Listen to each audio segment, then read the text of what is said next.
De la hora clave, Martín Sánchez, presidente de la Casa de la Cultura Núcleo de la SUAY. En horas anteriores se dio ya un evento aquí en la ciudad de Cuenca en donde se dio paso a la firma del contrato para los estudios de remodelación del edificio mayor, así se lo denomina, al edificio de la Casa de la Cultura Núcleo de la SUAY. Icónico este edificio, ¿no? Para quienes nos están escuchando, el Teatro Casa de la Cultura, recordaremos quienes íbamos al cine. ¿Alguna vez fue, Carlos, usted al Teatro Casa de la Cultura? A ver una película, pero... ¿A película no? No, película no. Pero se fue a shows. Shows, bueno, clausuras. Farandulero, sí. Farandulero es Carlos. Bueno, otra cosa, en otra época, las películas que se daban en el Teatro Casa de la Cultura. Y en la calle Presidente Córdoba existe el edificio que cruza de la una vereda a la otra vereda, que es parte también de la Casa de la Cultura Núcleo de la SUAY. Importante esta firma del contrato. Coméntenos un poco el alcance de la misma, qué contempla, qué es lo que se busca hacer en la remodelación que se está planteando para este edificio. Martín, buenos días. Bueno, buenos días, querido Rubén, y a todos los amigos que nos miran y nos escuchan. Qué lindo que tú comienzas tocando una parte fundamental de este proyecto, y es la memoria. Creo que toda la generación de los 40 hacia arriba, uno de mi generación al menos, puede preguntarle a papá, a mamá, a los abuelitos, a las abuelitas, ¿qué se acuerdan de la Casa de la Cultura, no? Y claro, la mente va a decir eso, ¿no? Fue la primera vez que fue a un cine, porque fue el primer cine que tuvo Cuenca. Tú les preguntas qué más pasaba por ahí, te hablan del... se me fue del Salón de Actos de la SUAY, el famoso Salón de Actos del Club Social de la SUAY, en donde en la parte del puente se generaban todas las fiestas, las actividades, las grandes farras que tenía en su momento la ciudad de Cuenca. No estamos hablando de los 70, de los 80, y la mayoría de gente te va a hablar con mucho afecto de todo lo que vivieron en esa Casa de la Cultura en esos años. Y yo mismo recuerdo cuando tenía unos 5 o 6 años, por ahí no alcanzaba ni a la butaca, y uno trepándose en la butaca, me llevaron a ver el Rey León. Poco para hacer historia, no. Bueno, Carlos es muy jovencito. Ahí había luneta, que es la parte baja. La parte baja. El palco, que es la parte intermedia. Y la galería, que era la parte alta. La galería era lo más barato que existía, pues no. Normalmente nosotros íbamos a galería porque no había para pagar palco, ni tampoco luneta, pero íbamos a galería a disfrutar del cine todos los fines de semana. Eso sí, sin perdernos un fin de semana. Algo hermoso de recordar. Así es. Y justo eso es lo que nos lleva a hacer un análisis histórico, ¿no? Yo comenzaba diciendo ayer que me parece sumamente importante ponernos a repensar y analizar qué pensaba la gente de Cuenca en los años 50, a finales de los 40, cuando comienza este proyecto. Bueno, Carlos Cueva Tamariz al frente, luego de la fundación de la Casa de la Cultura en el 45 aquí en la SUAY, que es el primer presidente, y conciben un edificio de 12.000 metros cuadrados de construcción en pleno centro histórico para poder tener un espacio estrictamente dedicado a la cultura.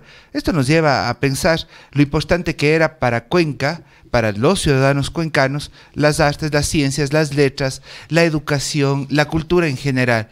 Y sigue siendo el edificio más grande que tú tienes en el centro, y el único que fue concebido y creado específicamente para la cultura. Y ojo, ya que hablamos del teatro, ese teatro se concibió para 1.200 personas cuando la ciudad tenía 50.000 habitantes.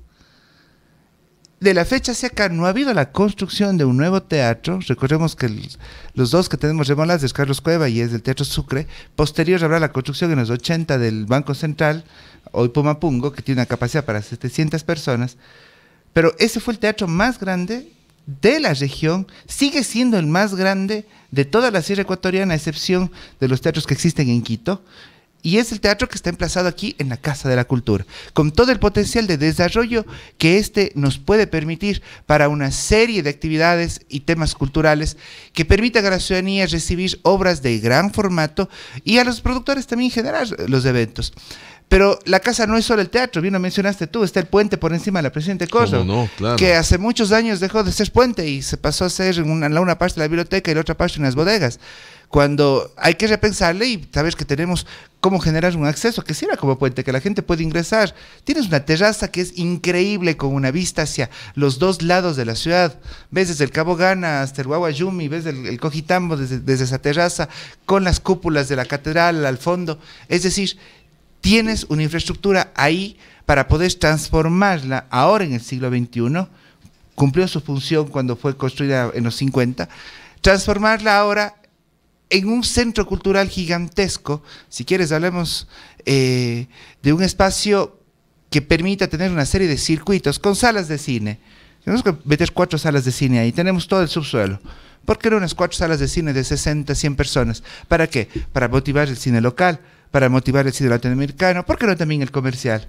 Porque ahorita la oferta es privada únicamente. La oferta del cine está en los entes privados, que no está mal, pero hay que dar también alternativas mucho más económicas y de acceso además al material nacional, ¿no? ¿Por qué no pensar en otros auditorios para el teatro, auditorios de 50, de 80, de 100 personas?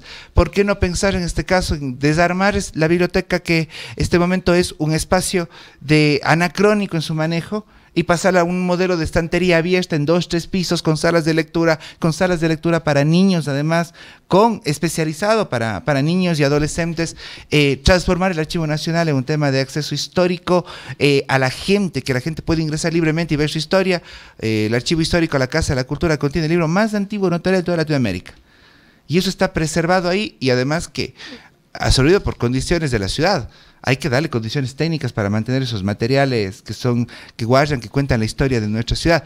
Es decir, imaginemos todo esto en pleno corazón del centro histórico, a una cuadra del Parque Calderón. Quitemos todos los negocios de la planta baja y metamos emprendimientos, pongamos temas culturales, temas de identidad. ¿Y eso qué va a generar? Una movilidad turística. Vas a tener un nuevo espacio, un espacio repotenciado, en el cual la gente que viene a nuestra ciudad lo puede circular.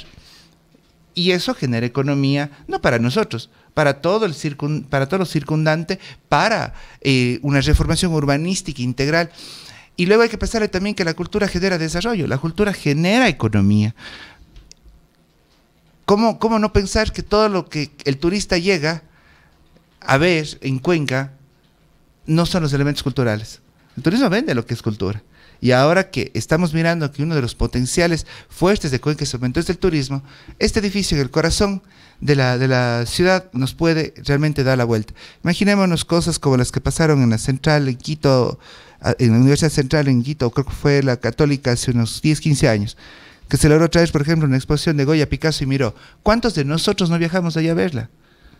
Y aquí en Cuenca en este momento no tienes un espacio especializado para hacerlo. Imaginémonos ese espacio remodelado, pudiendo traernos muestras, exposiciones internacionales con todas las garantías de seguridad. Vamos a hacer que se movilice el país a este espacio. Ese es el sueño que tenemos. O sea, la propuesta que contempla estos estudios está plasmado con todo lo que nos estás manifestando. Todo lo que les estoy manifestando. Es repotenciar absolutamente este edificio. Como digo, son casi 12.000 metros de construcción. La mayor parte es del teatro, el teatro más grande que tiene Cuenca. Actualmente, cuando tú quieres hacer un concierto, claro, tú tienes que mirar la capacidad de los teatros. Si vas al Pumapungo, vas al Carlos Cueva, te vas a ver limitado por las 700 y 800 butacas que tiene, con lo cual el costo tiene que ser más elevado. Y empieza a ser difícil el pago del ciudadano. Si vamos a un teatro de 1.200 butacas con equipos de última generación, obviamente tienes como bajar un 20-30% el costo de esa entrada. Ahora, eso es lo que te permite mover las cosas. ¿Firmas estos estudios? ¿Para cuándo está previsto que esto terminen ya los estudios, plasmado todo lo que ustedes están indicando en esta entrevista? Los estudios tienen un plazo de duración de 240 días, es decir, estamos cercanos a mediados de mayo, que estaríamos con el año entrante, del 24. Yo le pondría un mesito más porque siempre suele haber retrasos de no público, alguna prórroga por cualquier tema de permiso, de alguna situación que se dé. Y claro, nosotros ya tenemos la posibilidad de algunas líneas de financiamiento. ¿Esto cuánto costaría todo el proyecto? En el anteproyecto nosotros estimamos un costo alrededor de 8 millones todo el proyecto, pero la parte más fuerte es la del teatro, que bordea los 4 millones, incluido la parte tecnológica. Ahora, evidentemente... O sea, sumado a eso es los 9, o a eso habría que sumarle sumado todo, como digo, 13 millones. No, los 8 millones es el global. Por eso digo, de eso la mitad es lo más caro, es el teatro, que sería casi la mitad de ese presupuesto. Ahora, claro, hay que actualizar, es posible que baje como es posible que suba, pero yo creo que va a estar más o menos por ese rubro. ¿De dónde va a salir mi aspiración las fuentes de es este momento enfocarme en la primera etapa, que es la parte del teatro. Eso es lo que quiero llegar en los 2 años siguientes a mi gestión, porque recuerden ustedes, yo tengo mi gestión hasta el agosto del 2025 y quiero dejar mi compromiso, mi anhelo, mi sueño es dejar firmado esto.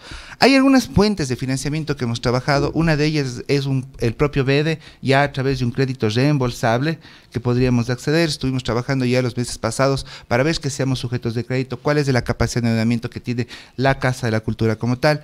Hemos hecho algunas gestiones con embajadas también, es posible que logremos algunos fondos internacionales. La misma alcaldía y la misma prefectura, como GATS locales, como una contraposte. De hecho, en el 2019 tuvimos una carta de compromiso a la alcaldía, con el alcalde de ese momento, para que poder inclusive acceder al fondo que permita los estudios. Nos hablaba de que hay una intención del municipio de un cofinanciamiento, eso hay que trabajarlo también con las autoridades actuales.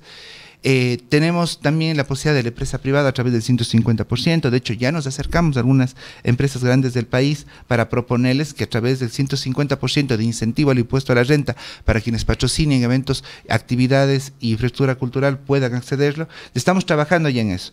La diferencia es que hasta el momento yo podía acercarme a hacer una gestión con las empresas, con las entidades, pero seguía siendo un sueño porque no tenía los estudios. En cambio, ahora que está contratado los estudios y tenemos fecha para la entrega de los estudios, sabemos que en este momento ya puedo generar la documentación administrativa y empezar ya un trabajo real, ya no solo conversaciones, sino ir asentando estos compromisos. Y además hay que ganarle el tiempo, porque no vamos a esperar que se terminen los estudios para de ahí empezar. Correcto. Recién. Pero ya sabes acciones. Que vas a tener el estudio y eso claro. Ya me permite gestionar de una manera más efectiva. Claro, de aquí hay que pensar que teniendo los estudios en mayo, y logrando estos financiamientos se podrán firmar los contratos, convenios y poder tener todo proformado para septiembre del 2024, que se hace la proforma y el POA del 2025, de tal manera que podamos ingresar el año con los recursos y llegar ya a contratar obra en principios de los 25. Esa es nuestra meta, esa es nuestra aspiración. Ya la administración que venga posterior en la casa podrá ver el sueño realizado y terminado, pero... En este caso, Martín, pregunto, ¿hay reelección o ya no? No, en mi caso ya no. La ley prevé 2 periodos, estoy en el segundo periodo, entonces este es mi último periodo en la Casa de la Cultura. De hecho, ya he iniciado en este momento ya el 3er año de gestión. Estoy con 1 año 11 meses en este momento que me quedaría frente a la institución. Sin embargo, para mí es muy contento haber llegado a iniciar este segundo año tercer año de gestión, con estas noticias, porque hemos ido cumpliendo lo que hemos ofrecido. Dejo a Gualaceo con una infraestructura nueva, grande, para su extensión. Dejo a Sixi con lo mismo. Dejo una línea de financiamiento de la casa con varios proyectos. Están estos estudios. El día de antes de ayer firmamos también un convenio con L. Gausto, a quien agradezco muchísimo, para poder implementar nuestra biblioteca móvil y poder ampliar el nivel de usuarios que tenemos en las parroquias rurales con el servicio de mediación de lectura. Queda renovada la flota de la casa, es decir, más bien creo que la siguiente administración aquí en 2 años va a tener una casa encaminada y con condiciones técnicas que yo no las tuve hace 6 años. ¿En qué condiciones recibiste la casa de llorar? Peor que las que están ahorita. El teatro, por ejemplo, no estaba operando porque tenía un montón de falencias. Nosotros casi que artesanalmente y con el apoyo, digamos, colectivo de muchos gestores, apuntalamos del escenario, permitimos que el escenario esté en funcionamiento, reparamos algunos temas de tramoya y básicamente pintamos y arreglamos para que el teatro pueda estar operando. Pasamos de tener un margen de 15 usos del teatro en el año, que era el margen del 2015 y 2016, a tener más de 180 usos en el año ya para el año 2018. O sea, esos son los datos que tenemos. El teatro ahorita tiene fechas de martes a sábado, prácticamente tiene actividades todos los días, al igual que la sala Alfonso Carrasco, al igual que el auditorio Catalina Sojos. Hay amplia actividad. Totalmente. Tú te vas un día jueves a la Casa de la Cultura, un día viernes y vas a tener tal vez un recital de música, de piano en la Catalina Sojos, o el lanzamiento de un libro, una obra de teatro en la Catalina Sojos, y estarás con un gran concierto en el Teatro de la Casa. Y aparte el Salón del Pueblo y las otras actividades. Es decir, tienes una casa que en este momento se activa. El hecho que logramos cambiar el horario de atención, que se cerraba a las 4:30, que era absurdo que una entidad pública a las 4:30, entidad pública cultural, cierre sus puertas. Es lo que pasa con los museos, ¿no? Vos quieres ir a un museo cuando sales del trabajo, que es el chance que tienes de pasear y no puedes porque está cerrado. Sea, claro, debería repensarse los horarios. Extendimos nosotros los horarios hasta las 9 de la noche. Tenemos convertido toda la última planta del edificio en salas de ensayos para colectivos. Tengo alrededor de 300 entre teatreros, bailarines, compañeros que utilizan esas salas a diario. Son espacios colectivos, lo tienen por horas. Es decir, hemos dado que la casa tenga la vida, pero claro, bajo condiciones muy precarias porque la infraestructura está vieja, no te está funcionando adecuadamente las redes de los sistemas hidrosanitarios porque son tuberías de los años 50.